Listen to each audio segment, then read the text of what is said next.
Hello guys, welcome back to our YouTube channel. तर मी राजरत्न आणि तुम्ही बघत आहे Rajratna book journey YouTube channel.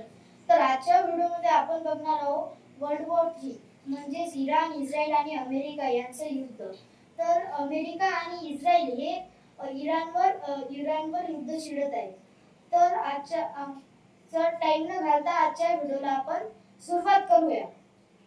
तर तर इराण, अमेरिका आणि इस्रायल हे दोन देश इराणवर हल्ला करत आहेत.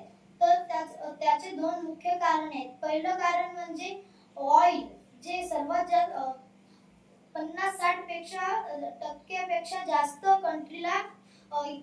जास्त कंट्रीला इराण तेल देते म्हणजे इंधन देते.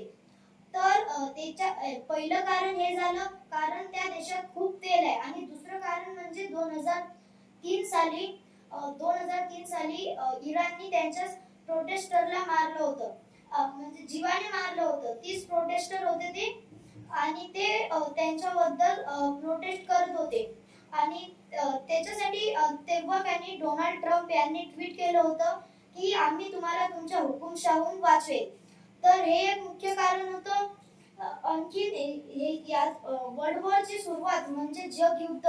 हे जगयुद्ध असं लागणार आहे असं तुम्ही खूप जागी ऐकलं असेल.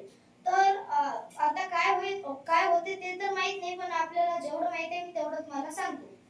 तर वर्ल्ड वॉरची म्हणजे जो पहिला अटॅक होता इराणवर, तो अटॅक होता एका प्रायमरी स्कूलवर. तो अटॅक झाला होता. त्याच्यात 100 पेक्षा अधिक लेकरं मारले गेले होते.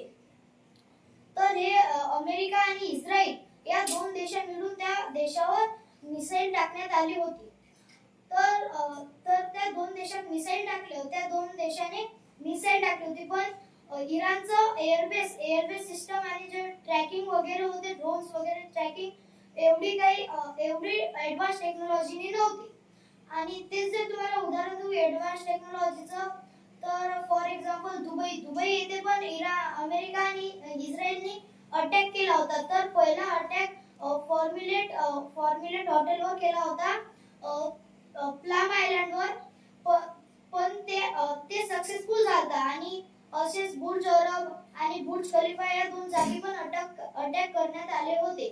आणि जे मेन कारण आहे की दुबईनी आणि अमेरिका आणि इस्रायलचे 209 ड्रोन पकडले आणि 105 मिसाईल, 100 पेक्षा अधिक मिसाईल डिस्ट्रॉय केल्या होत्या. तर हे झालं एकदम परफेक्ट टेक्नॉलॉजी. आणि दुबई तर वर्ल्ड वॉर चालू होत असेल तर आपल्याला कळवण्यातच येते. आणि जर आपल्याला काही याच्यापासून हानी होत असेल तर ती आहे पेट्रोलची. जर इराणने आपल्यापर्यंत पेट्रोल जर बंद केलं तर आपल्या पेट्रोलचे दाम वाढतील आणि शिपिंग कंटेंट हे सुद्धा वाढेल आणि रुपीज मध्ये हालचाल होईल.